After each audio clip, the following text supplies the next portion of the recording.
Stephanie Hutchinson, Executive Director, Auburn Housing Authority. Stephanie, welcome back. Good to see you. Thank you. Good evening.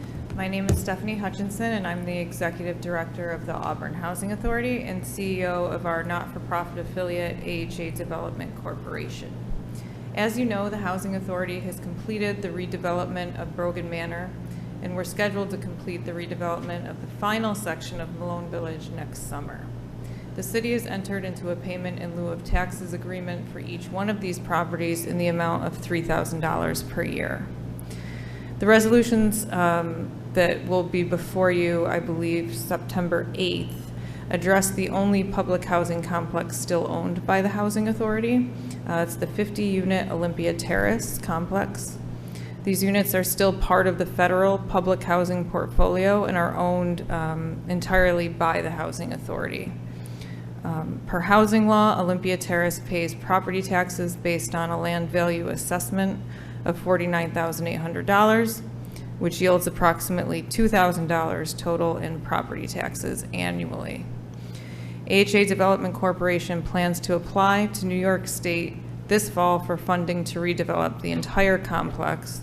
This will involve a 22-month complete gut rehab of the property, similar to that completed at Brogan Manor and Malone Village.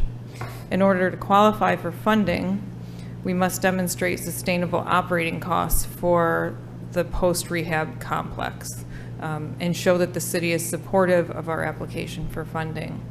Therefore, I'm requesting that the city establish a pilot agreement for the property in the amount of $3,000 per year, and that the city pass a resolution of support for our proposed project, which we will include in our application for funding. I'm happy to answer any questions you have.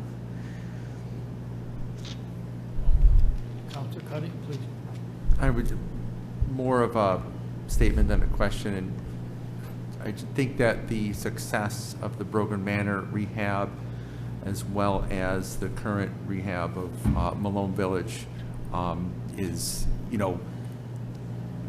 it's providing quality housing, and it's going to do the same for Olympia Terrace. So this makes sense, and I will be supporting this. Thank you. Councilor, please. Thank you. How old is the Olympia Terrace complex? Olympia Terrace was built in 1980. Have there been any rehabs to it since then?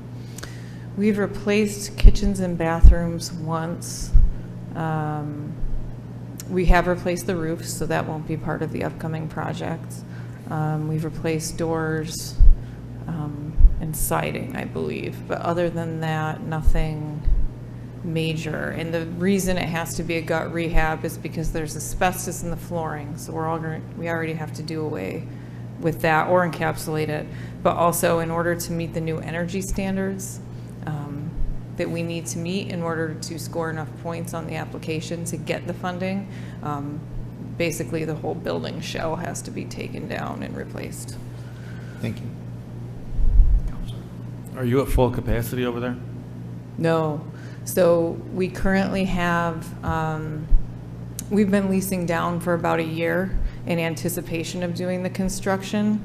Our plan is to, so there's 50 units total. The plan is to start with 25 units and move the tenants out of those units and put them in the vacant units at the property, do those 25, move those tenants back, and then do the remaining 25. So in a perfect world, we'd have 25 vacancies by the time we start construction. Today, we have 14 vacancies at Olympia Terrace. And then we also have, just because you brought it up, we have 34 vacancies at Malone Village because of the construction we're completing now. So we are holding on to about 48 family units of affordable housing, which unfortunately can't be available right now when they're so desperately needed, but they will be available over the next 3 years. Thank you.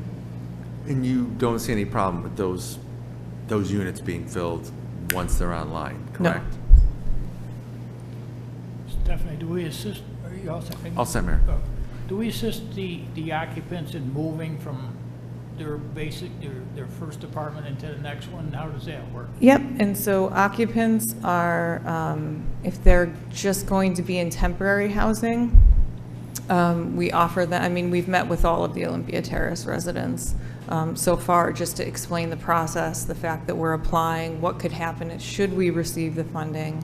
And then what we'll do is, if we do receive funding, we'll meet with each household, we'll give them a timeline, and then we either pay for a moving company to pack and move the household, or if the household wishes to do it on their own, we will cut a check to the household for what we would have paid the moving company.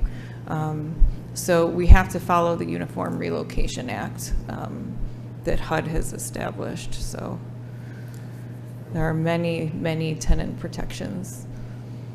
You mentioned Malone Village, that's my old neighborhood, and it's Yeah. quite a transformation, really quite an improvement. It's just hard to believe from day to day how much it's changed, especially in the old 100 block, I guess, is where they're working now. Yeah. For the most part, so it's, Yeah, we're very excited. yeah, it's, you've done a terrific job, and we thank you. Thank you. To our city manager, will this be up for a vote? What is the process from this point? I don't mean to take away from, So as Stephanie mentioned, we have two resolutions on your September 8th agenda. One will be the payment in lieu of tax agreement, approving that for $3,000 per year.